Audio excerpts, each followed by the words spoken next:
नमस्कार दोस्तों, आज की कहानी बहुत खूबसूरत सी है। गाय को माँ किस लिए कहा जाता है, आज आपको इस वीडियो में जानने को मिलेगा। तो चलिए शुरू करते हैं आज का सुंदर सा वीडियो। एक शादी के निमंत्रण पर जाना था, पर मैं जाना नहीं चाहता था। कारण एक तो व्यस्त होना और दूसरा गाँव की शादी में शामिल होने से बचना। लेकिन घर परिवार का दबाव था, सो जाना ही पड़ा। उस दिन शादी की सुबह में काम से बचने के लिए सैर करने के बहाने 2-3 किलोमीटर दूर जाकर शहर को जाने वाली सड़क पर बैठा हुआ था। हल्की हवा और सुबह का सुहाना मौसम बहुत अच्छा लग रहा था। पास के ही खेतों में कई गाय चारा खा रही थी। तभी वहाँ एक लग्जरी गाड़ी आकर रुकी और उसमें से एक वृद्ध उतरे। अमीरी उनके लिबास और व्यक्तित्व दोनों को बयान कर रही थी।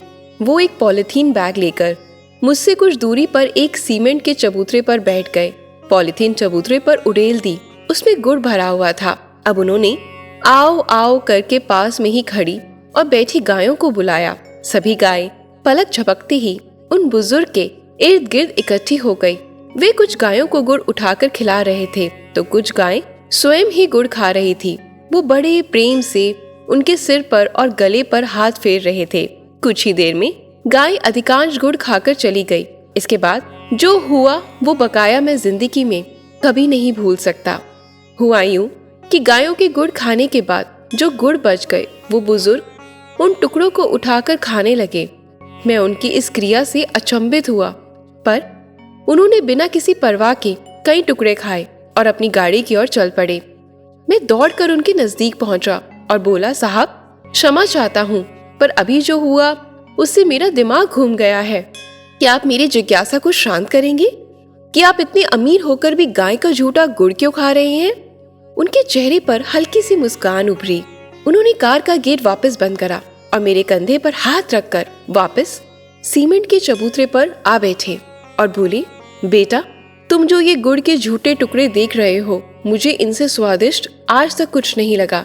जब भी मुझे मिलता है मैं अक्सर इसी जगह पर आकर अपनी आत्मा में इस गुड़ की मिठास को घोलता हूँ। मैं अभी भी समझ नहीं पाया साहब, आखिर ऐसा क्या है इस गुड़ में। तब वो बोले, ये बात आज से करीब 40 साल पहले की है।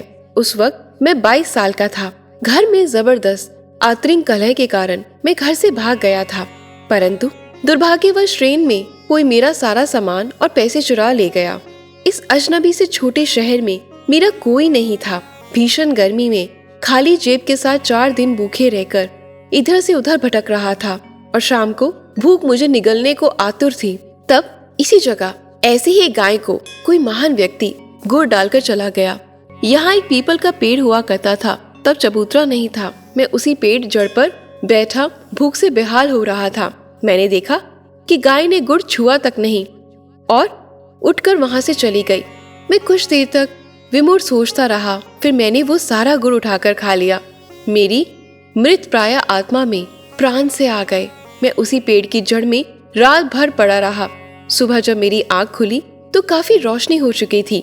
मैं नित्य कर्मों से हो किसी काम की तलाश में फिर सारा दिन भटकता रहा, पर दुर्भाग्य मेरा पीछा नहीं छोड़ रहा था और थकान भरे दिन में मुझे वापस उसी जगह निराश भूखा खाली हाथ लौटा दिया। शाम ढल रही थी। कल और आज में कुछ भी नहीं बदला। वही पीपल, वही भूख, वही मैं और वही गाय। कुछ ही देर में वहाँ वही कल वाले सज्जन आए और कुछ गुड़ की डलियां डाल गए। गाय उठी, बिना गुड़ खाए चली गई। मुझे अजीब लगा, परंतु मैं बेबस था, सो आज फिर गुड़ खा लिया और वहीं सो गया। सुबह काम तलाशने निकल गया। करीब 4-5 दिनों तक यही होता रहा।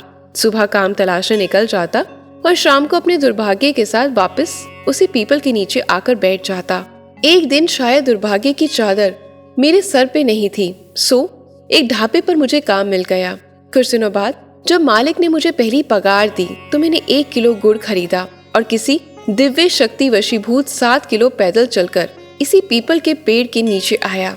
इधर उधर नजर दौड़ाई तो गाय भी दिख गई। मैंने सारा गुड़ उस गाय को डाल दिया। इस बार मैं अपने जीवन में सबसे ज्यादा चौंक गया, क्योंकि गाय सारा गुड़ खा गई, जिसका मतलब साफ था कि गाय ने उन दिनों जानबूझकर मेरे लिए वो गुड़ छोड़ा था। मेरा हृदय मैं बहुत भावुक हो उठा। उस ममतामयी स्वरूप की ममता देखकर मैं रोता हुआ वापस ढाबे पर पहुंचा और बहुत सोचता रहा। फिर एक दिन मुझे एक फर्म में नौकरी मिली। दिन बर दिन उन्नति और तरक्की के शिखर पर चढ़ता रहा। शादी हुई, बच्चे हुए, आज मैं खुद की 5 फर्मों का मालिक हूँ। जीवन की इस लंबी यात्रा में मैंने कभी भी उस गाय माता को नहीं बुलाया। मैं अक्सर यहाँ आता हूँ और इन गायों को गुड़ डालकर इनका झूठा गुड़ खाता हूँ। मैं लाखों रुपए गौशाला में चंदा भी देता हूँ, परंतु मेरी मृत रचना, मन की शांति यहीं आकर मिटती है। मैं देख रहा था, वो साहब भावुक हो चुके थे। उन्होंने सिर हिलाया और वो वहाँ से गाड़ी में बैठकर निकल लिए। मैं उठा और उन्हीं टुकड़ों में से एक टुकड़ा उठाया, मुंह में डाला, वापस शादी में शिरकत करने सच्चे मन से शामिल हुआ। सचमुच वो कोई साधारण गुड़ नहीं था, उसमें कोई दिव्य मिठास थी जो जीव के साथ आत्मा को भी मीठा कर गई थी। घर आकर गाय के बारे में जानने के लिए कुछ किताबें पढ़ने के बाद मैंने जाना कि गाय एक अमूल्य निधि है, जिसकी रचना भगवान ने मनुष्य के कल्याण अर्थ आशीर्वाद रूप से की है। इस पृथ्वी पर गौ माता मनुष्य के लिए भगवान का प्रसाद है। तो दोस्तों, कैसी लगी आपको आज की हमारी ये कहानी? कमेंट बॉक्स में जरूर बताएं और अगर कहानी अच्छी लगी हो तो शेयर जरूर करिएगा।